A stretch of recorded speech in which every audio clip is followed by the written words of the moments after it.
Le rire venait de derrière une vitre grasse. Makoko n'était plus un prophète en transe, juste un homme qui comptait des billets. En face de lui, celui qui, 1 heure plus tôt, hurlait « Je vois !» empilait sa part.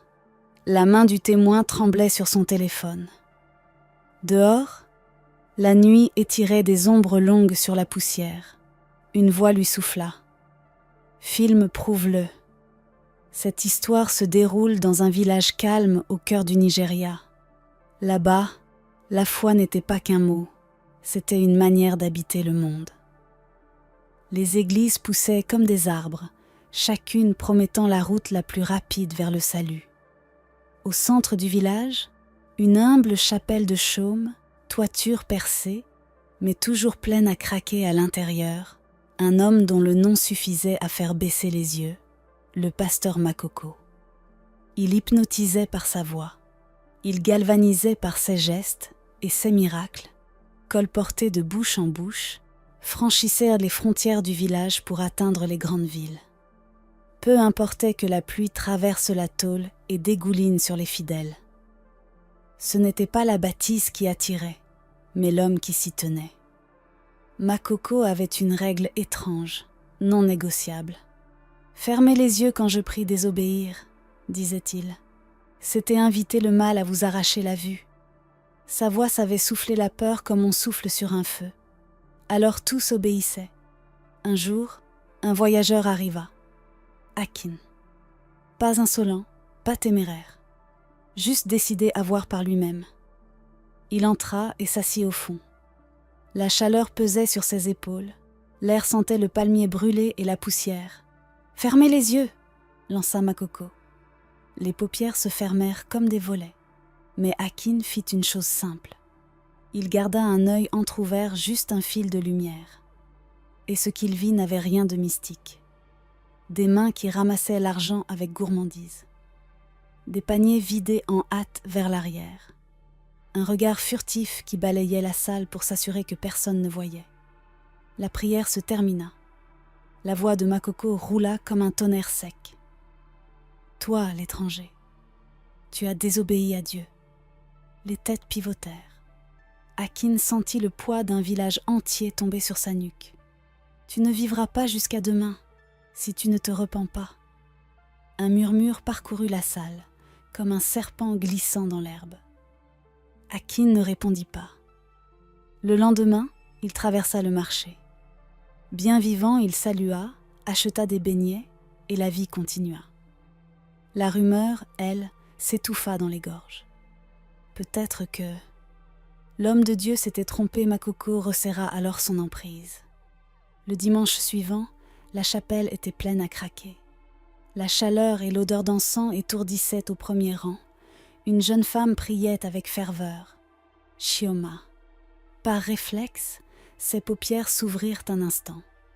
Une erreur. La prière s'arrêta net. Le silence tomba.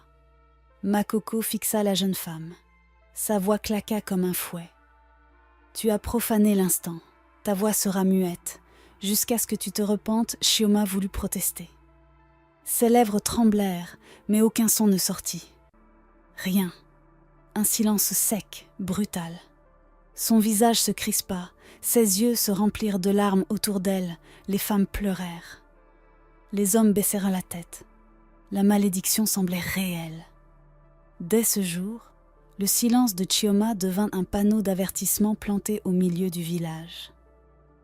Plus personne n'osa défier Makoko. Une présence étrange s'installa, discrète, comme un souffle qu'on n'ose pas nommer. Pendant la prière, parfois, on entendait un frottement sec derrière la chair, comme si quelque chose d'écailleux glissait sur le bois. Une enfant tira le pagne de sa mère. Maman sa bouche derrière. La mère pinça ses doigts, effrayée. Chut, ne regarde pas. Dès lors, les paupières se fermèrent plus fort qu'avant. Les hommes fixaient le sol. Personne ne voulait savoir ce qui se cachait derrière la voix. Makoko avait resserré la laisse de la peur. L'annonce s'était répandue comme une traînée de poudre. Grande conférence, guérison. Délivrance miracle. Le terrain poussiéreux s'emplit d'âmes assoiffées. La sono grésillait, la foule se pressait, les chants montaient comme une marée. Makoko avança, imposa les mains à un homme aveugle. Le temps sembla suspendu. Un silence lourd, tendu. Puis l'homme cria, la voix brisée d'émotion. « Je vois !» La foule explosa. Des bras s'élevèrent, des femmes tombèrent à genoux, les enfants coururent dans la poussière. On pleurait, on riait, on hurlait. Alors le frère du miraculé amena un autre aveugle. Plus vieux, plus fragile, les yeux perdus dans le vide. Prie pour lui aussi, homme de Dieu. Makoko posa la main, ferma les yeux. Il les garda longtemps, trop longtemps. Puis il soupira et retira ses doigts. Tout a une saison. Certains miracles mûrissent en chemin, emmène-le. La lumière le trouvera chez lui. Le frère resta debout, les mains vides, le doute coincé dans la gorge. Mais la foule, elle, applaudissait déjà autre chose ce soir-là. Il décida de suivre Makoko. À distance, il le traqua jusqu'à un petit restaurant mal éclairé. Derrière une vitre sale, il vit. L'aveugle du matin riait. Les poches pleines, Makoko comptait des billets. « C'était parfait, dit le pasteur. Quand tu as crié, ils ont tous basculé. » La phrase traversa la vitre, se planta dans la poitrine du témoin. Son téléphone vibra dans sa main. Une voix intérieure murmura « Filme, prouve-le. » À partir de cette nuit, une fissure s'ouvrit sous les pieds du pasteur. Les jours passèrent et les murmures grossirent. Un enfant dont la fièvre était tombée se remit à brûler. Une femme qui ne boitait plus recommença à boiter. Les histoires se contredisaient. Alors, un étranger arriva. Pas un fidèle, pas un pèlerin. Un occultiste au regard d'eau sombre. Lui ne baissa pas les paupières quand Makoko lança la prière et que toute la salle se couvrit de noir derrière ses paupières closes, l'homme garda les yeux ouverts. Et il vit derrière la chair une masse sombre, sinueuse, dressée comme une ombre vivante. Elle ondulait au rythme des mots du pasteur, sa langue fugace dans l'air.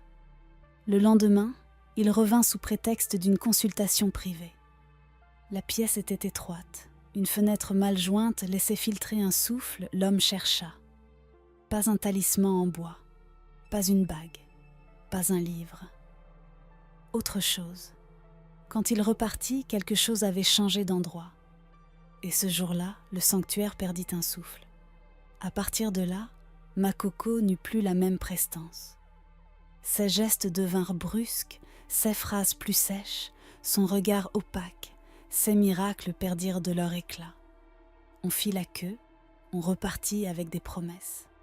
Mais la nuit, dans l'église vide, certains disaient encore entendre ce frottement d'écailles, comme une chose chassée qui cherchait à revenir chez elle. Alors, le doute prit racine. Et pour la première fois, des anciens décidèrent de tester la source. Pas avec des discours, mais avec des actes simples. Vérifier les guérisons. Avant, après, rendez-vous à l'hôpital. Compte rendu signé. Date. Nom. Résultat. On demanda à l'homme qui voyait. Quel médecin ? Quel jour ? Qui a confirmé ? Ces réponses se dérobèrent comme de l'eau entre les doigts. Ensuite, suivre l'argent. On demanda les reçus. On vérifia les tôles promises pour la toiture. On passa la main sur le toit. On compta les trous. On demanda qui avait acheté le terrain, à quel prix, au nom de qui. Les réponses boitaient enfin. Écoutez ceux qui ne criaient pas au micro. L'épicière qui avait vu passer des sacs tard le soir. Le chauffeur de moto qui attendait derrière la cour. Le serveur du restaurant. Petit à petit, les histoires commencèrent à rimer. La vérité formait une trame. Quand on revint vers Makoko, il n'avait plus la même voix, son timbre roulait moins comme un tonnerre. Il tremblait comme une branche sèche. Il accusa la jalousie. Il parla d'incrédulité, d'esprit de division. Ceux qui doutent seront frappés, dit-il. Vous n'avez pas le droit de toucher à loin de Dieu. Il dit beaucoup, mais ces mots, sans la peur, perdaient leurs dents. Alors, Akin s'avança. Le même voyageur qui, au premier jour, avait entrouvert l'œil. Il parla de ce qu'il avait vu, la collecte précipitée, l'empressement des mains, l'argent disparu vers l'arrière. Puis il posa son téléphone sur la table. La vidéo, le restaurant, Makoko, l'aveugle payé, les billets comptés, les preuves. Et Akin posa une question que personne n'osait poser dans une église. Pourquoi faut-il que je ferme les yeux pour te croire, toi? Alors que Dieu, lui, n'a jamais eu peur de la lumière. Le silence qui suivit pesa comme une pierre tombale. Certains se levèrent et quittèrent la salle, d'autres restèrent, les yeux ouverts pour la première fois. Ce ne fut ni une victoire, ni une défaite. Juste la fin d'une torpeur. Le soir, quand le vent entra par la toiture trouée, un frottement sec se fit entendre derrière la chaire, comme une chose qui cherchait encore sa maison. Puis plus rien. Cette histoire est inspirée de faits et de folklore. Les noms et certains détails ont été modifiés, mais la mise en garde est simple. Toutes les maisons qui portent le nom de Dieu ne sont pas des maisons de Dieu. Toutes les mains sur votre tête ne sont pas des mains qui bénissent. On vous demandera parfois de fermer les yeux pour mieux prier. Mais souvenez-vous, c'est peut-être votre vision qu'on veut vous voler. La foi n'est pas un bandeau. La foi, c'est une marche lucide. Avant de confier votre santé, vos économies, votre conscience, testez la source. Demandez des preuves, pas des promesses. Suivez l'argent, pas les slogans. Écoutez les témoins silencieux. Et surtout, priez les yeux ouverts. Car si la vérité dérange un autel, c'est que l'autel est mal bâti. Si cette histoire t'a touché, écris en commentaire « Je choisis la vérité ». Partage-la à quelqu'un qui a besoin d'ouvrir les yeux. Et abonne-toi pour d'autres récits qui éclairent les zones d'ombre.